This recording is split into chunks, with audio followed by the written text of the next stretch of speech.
안녕하십니까? 기도하심으로 말씀 묵상을 시작하겠습니다. 하나님 아버지, 오늘 말씀을 묵상할 때 성령님으로 함께 하소서. 예수님 이름으로 기도합니다. 아멘. 오늘 본문 마가복음 6장 내용은 다음과 같습니다. 예수님이 고향으로 가셔서 안식일에 회당에서 가르치셨습니다. 고향 사람들은 놀라서 이 사람이 이것을 어디서 얻었는가? 이자는 마리아의 아들이며 목수가 아닌가? 그의 형제와 누이는 우리와 결혼해서 살고 있지 않느냐 하면서 예수를 배척했습니다. 이에 예수께서는 선지자가 자기 고향과 친척과 집 외에서는 존경받지 못함이 없다 하시면서 그곳에서 권능을 행치 못하셨습니다. 그리고 그들의 믿지 못함을 이상하게 여기셨습니다. 예수님은 12 제자를 둘씩 보내시며 더러운 귀신 제어하는 능력을 주시고 명하시길 지팡이를 들고 신을 신고 양식, 배낭, 전대의 돈, 두 벌 옷은 가지지 말라. 누구 집에 들어가면 계속 거기 있어라. 너희를 영접하지 않고 너희 말을 듣지도 않으면 나갈 때 발 아래 먼지를 떨어버리라 하셨습니다. 제자들은 나가서 회개하라 전파했고 귀신을 쫓고 병자를 고쳤습니다. 예수께서 게네사렛 땅에 이르러 배에서 내리셨습니다. 사람들이 예수님을 알아보고 사방에 알리자 양사방에서 사람들이 몰려들었고 병든 자를 침상째에 메고 나왔습니다.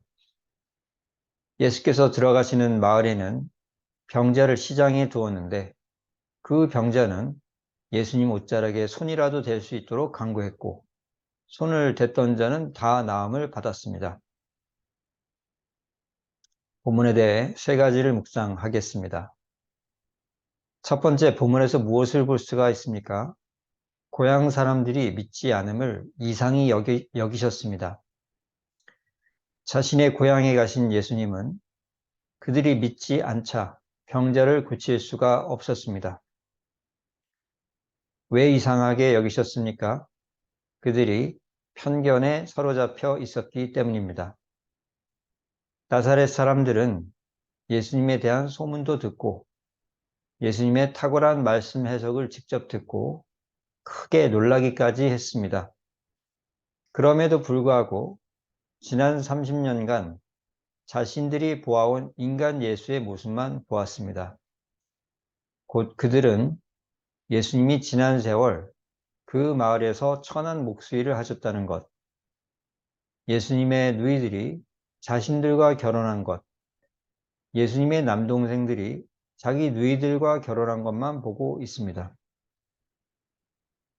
그래서 예수님에게 담긴 하나님과 그리스도의 모습은 보지를 못했습니다. 그러니까 믿음을 갖지 못했고 결국 아무 은혜도 누리지를 못했습니다. 그럼 어떻게 해야 합니까? 편견에서 벗어나야 하겠습니다. 마태복음 13장 13절 그들이 보아도 보지 못하며 들어도 듣지 못하며 깨닫지 못함이니라 하셨습니다.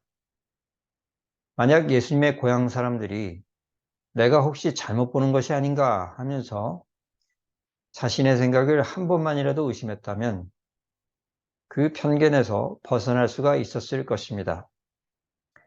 마찬가지로 우리는 내가 가지고 있는 생각이 정말 맞는 것인가 질문을 하며 편견에서 벗어나는 자가 되어야 하겠습니다.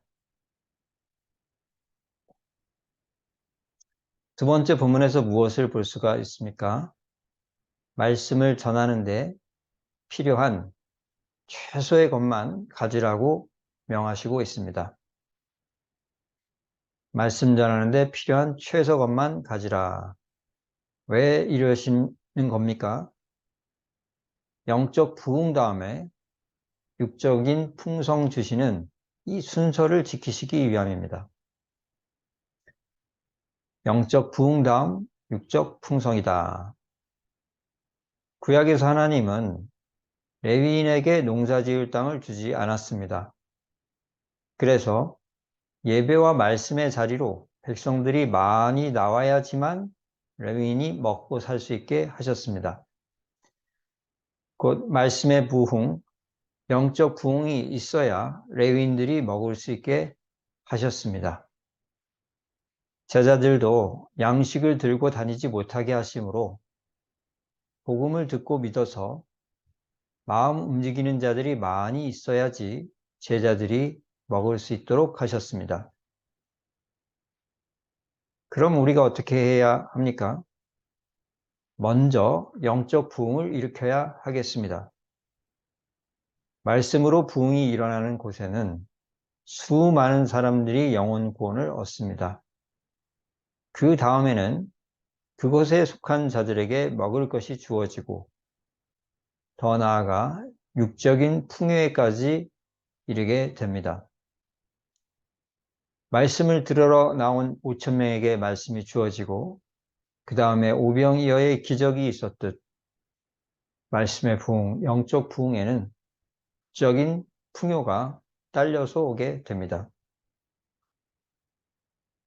우리가 이것을 기억한다면 어찌하면 땅에서 풍요를 누릴 것인가를 먼저 생각할 것이 아니라 어찌하여야 영적 부흥을 이루어낼 것이냐, 여기에 우선순위를 두어야 하겠습니다. 세 번째 본문에서 무엇을 볼 수가 있습니까? 게네사렛 백성들이 예수께서 오셨음을 사방에 알렸습니다. 왜 이렇게 했던 것입니까? 자기 가족, 친척, 친구들이 병 고침 받기를 원했기 때문입니다. 그들은 자신의 가족과 친척과 친구의 인생이 병으로 망가지는 것을 원치 않았습니다. 그것을 고칠 수 있는 분이 바로 옆에 있는데 입을 다물고 있을 수가 없었던 것입니다. 그래서 그들은 뛰어다니면서 부지런히 알렸습니다. 이 본문과 마찬가지로 우리의 가족, 친척, 친구들 중에 예수를 믿지 않는 자는 죄라는 병으로 죽어가고 있습니다. 그들은 그 죄의 병을 고칠 능력도 없습니다. 그 죄는 그들의 땅에서의 삶을 망칠 것이고 하늘에서의 삶도 망칠 것입니다. 따라서 죽음을 생명으로 바꾸실 분이 왔다. 가서 그의 옷만 만져도 나을 것이다. 같이 가자.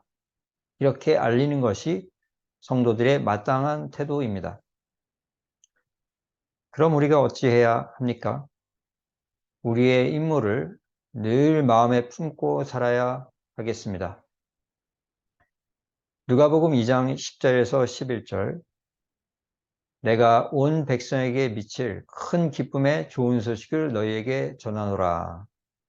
오늘 다윗의 동네에 너희를 위하여 구주가 나셨으니 곧 그리스도 주시니라 하였습니다.